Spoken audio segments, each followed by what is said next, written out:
नमस्कार, ये है दिव्य हिमाचल टीवी और आप देख रहे हैं आज दोपहर हिमाचल। नजर डालेंगे अभी तक की कुछ चुनिंदा खबरों पर। जोगिंद्रनगर के ढेलू में सगी बहनों का कार एक्सीडेंट, एक की मौत, एक गंभीर घायल। चंबा होली मार्ग पर दर की पहाड़ी, आवाजाही ठप, घंटों बीच रास्ते में फंसे रहे यात्री। हवाई अड्डे को विरोध और 4 गुना मुआवजे की मांग के साथ राकेश टिकैत से मिले मंडी के किसान। दोपहर तक नहीं उठ रहा शहर का कूड़ा, फुटपाथ पर 12 बजे तक लग रहे कूड़े के ढेर। और अब समाचार विस्तार से। जोगिंद्रनगर के करीबी ढेलू में बुधवार देर सायं एक कार की टक्कर से 8 वर्षीय बच्ची की मौत हो गई, जबकि एक 6 वर्षीय बच्ची गंभीर रूप से घायल हो गई है, जिसे प्राथमिक उपचार के बाद टांडा रेफर कर दिया गया है। प्राप्त जानकारी के अनुसार ढेलू निवासी जसविंदर की 2 बेटियां सावनी और वंशिका घर के करीब ही दुकान से कुछ सामान लेने गई और दुकान से सामान लेकर जैसे ही निकली तो जोगिंद्रनगर की तरफ से आ रही एक कार की चपेट में आ गई। दोनों बच्चियों को घायल अवस्था में सिविल अस्पताल जोगिंद्रनगर लाया गया, जहां सावनी को मृत घोषित कर दिया गया, जबकि वंशिका को प्राथमिक उपचार के बाद टांडा मेडिकल कॉलेज के लिए रेफर किया गया है। सावनी और वंशिका दोनों आपस में सगी बहनें हैं। बच्चियों का पिता चालक का काम करता है और आजकल लेह में है। पुलिस ने गाड़ी को कब्जे में लेकर चालक के खिलाफ मामला दर्ज कर आगामी कार्रवाई शुरू कर दी है। मृतक सावनी का आज पोस्टमार्टम के बाद शव परिजनों को सौंप दिया जाएगा।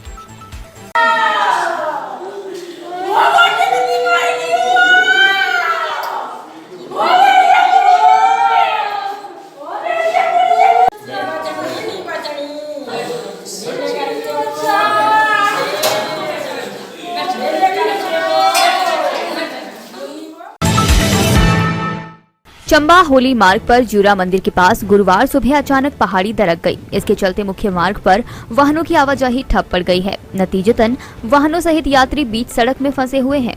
बहरहाल सूचना मिलने पर लोक निर्माण विभाग ने सड़क को यातायात के लिए बहाल करने का कार्य शुरू कर दिया है, लेकिन भारी भरकम चट्टानें होने के कारण जेसीबी मशीनें भी इन्हें नहीं हटा पाई हैं। अब ब्लास्टिंग करने के बाद ही सड़क यातायात के लिए खुल पाएगी। उधर पुलिस थाना भरमौर ने बरसात के चलते यात्रियों को आगाह किया है।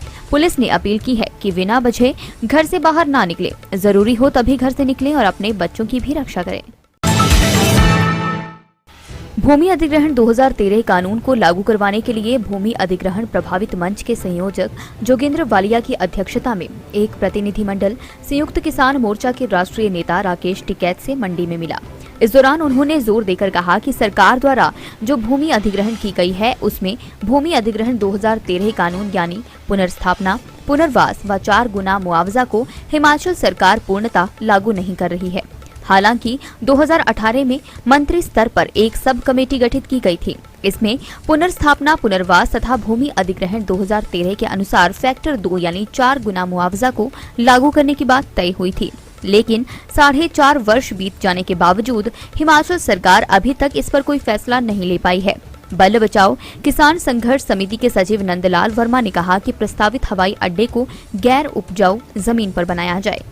इसमें सर ये जो भूमि अधिग्रहण प्रभावित मंच है ना, जो हमने 21 संगठन है इसमें, और ये संयुक्त किसान मोर्चे का एक हिस्सा है। ये हमने नेशनल लेवल पे भी बात किया और किसान से आपसी बात ये है। इसमें क्या है, यहाँ पे जो मतलब 4 जो है हमारे 4 लेन बढ़ रहे हैं। यहाँ पे मंडी से एक केतपुर से मनाली, शिमला से आपका काफी कालका शिमला परवाणु, फिर उसके बाद दूसरा है धर्मशाला से फिर जाके शिमला, और फिर एक करते पठानकोट से मंडी। 4 है ये। इन चारों पे जो जमीन का अधिग्रहण हो रहा है, खास सड़क जो है वो राष्ट्रीय उच्च मार्ग बनने हैं, खास राष्ट्रीय उसमें भी जमीन का अधिग्रहण हो रहा है। ये लड़ाई है, लड़नी पड़ेगी। और इसमें जो है ना, साथ में जो है ना 3 एयरपोर्ट एक्सपेंड कर रहे हैं। शिमला का एयरपोर्ट कर रहे हैं बड़ा, भुंत का एयरपोर्ट बड़ा कर रहे हैं, धर्मशाला का एयरपोर्ट बड़ा कर रहे हैं, और मंडी में चौथा बना रहे हैं। जब ये 3 एयरपोर्ट बड़े हमारे, उनको करो चौड़ा यार, और उसमें उतारो लोगों को। ये बल क्यों कर रहे हैं जमीन पर, वो है मसला। और आपके 4 इसके रेलवे लाइन आ रही है, मतलब आपकी बिलासपुर से लेकर ये भानुपल्ली से लेकर ले तक जा रही है। फिर उसके बाद जो है चंडीगढ़, बद्दी चंडीगढ़ रेल लाइन आ रही है, अभी हो गया स्टार्ट काम, तलवाड़ा वाली है। तो इसमें भी जमीन हमारी 60% जमीन है सर, जो जंगलात के पास है। 100 में से। और 20% जमीन है वो अल्पाइन जोन है, जो ये आप देखे होंगे किन्नौर, शीत मरुस्थल। मरुस्थल। हमारे पास 8% जमीन है जहाँ खेतीबाड़ी होती है, और उस 8% जमीन पे भी ये जो प्रोजेक्ट आ रहे हैं, और उसमें जो है अगर मान लो लेनी है आपने लो, उसमें मार्जिन नहीं है। एक डाबड़ जगह है 2 लाख रुपए बीघा जमीन है सर, दे रहे हो, डैम आ रहे हैं, तो उसमें सारी समझ होती है। एक लड़ाई कैडी लड़नी पड़ेगी। बिल्कुल बिल्कुल। और खाद बीज और ये तो समस्या है ही, वो जो किसान के साथ डेली की पहले समस्या जमीन है। बचेगी तो लड़ेंगे इस लड़ाई को। बस अड्डा हमीरपुर से नादौन चौक तक बने फुटपाथ पर गंदगी के ढेर लगे हुए हैं और गंदगी के इन ढेरों में कुत्ते मुंह मार रहे हैं। ऐसे में इस फुटपाथ से होकर गुजरना राहगीरों के लिए भी किसी खतरे से कम नहीं है। फुटपाथ के साथ ही कुछ शिक्षण संस्थान भी हैं जिनमें गंदगी की दुर्गंध पहुंच रही है। ऐसे में जहां शिक्षण संस्थानों का टीचिंग स्टाफ परेशान है, वहीं यहां प्रशिक्षण प्राप्त करने वाले अभ्यर्थी भी खासी दिक्कतें झेल रहे हैं। हैरत इस बात की है कि दोपहर 11:30 बजे तक भी इस फुटपाथ से कचरा नहीं उठाया जा रहा।